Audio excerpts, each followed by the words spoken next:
Hi friends, అందరూ బాగున్నారా? ఈరోజు మనము పాలకోవా తయారీ విధానం చూసేద్దామా. ముందుగా పాలను తీసుకుని ఇలా ఇత్తడి పళ్ళెంలో పోసి పొయ్యి మీద పెట్టి కలుపుతూ ఉండాలి. చిక్కగా అయ్యే వరకు కలుపుతూ ఉండాలి. మాడకుండా చూసుకోవాలి మధ్య మధ్యలోని.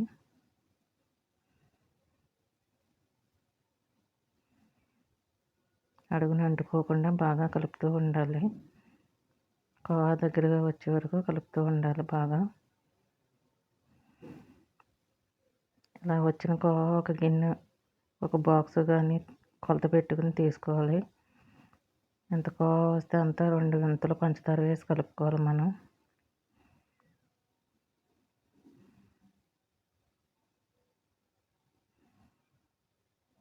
బాగా కలుపుకున్నాక పొయ్యి మీద పెట్టి వేడి చేసి దగ్గరగా అయ్యే వరకు కలుపుతూ ఉండాలి.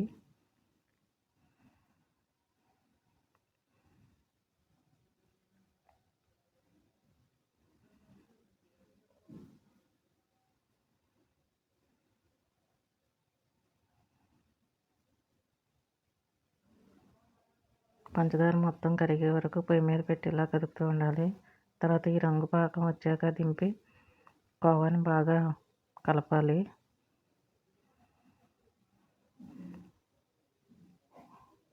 ఇలా పావడం వల్ల తెల్లగా వస్తాయి బిళ్ళలు.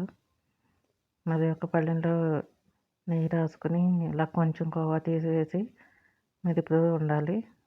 చిన్న చిన్న ఉండలు నెయ్యి రాసుకుని చేతికి ఒత్తుకొని గుడ్డ మీద పెట్టి ఇలా నొక్కుకోవాలి బిళ్ళల్లాగా.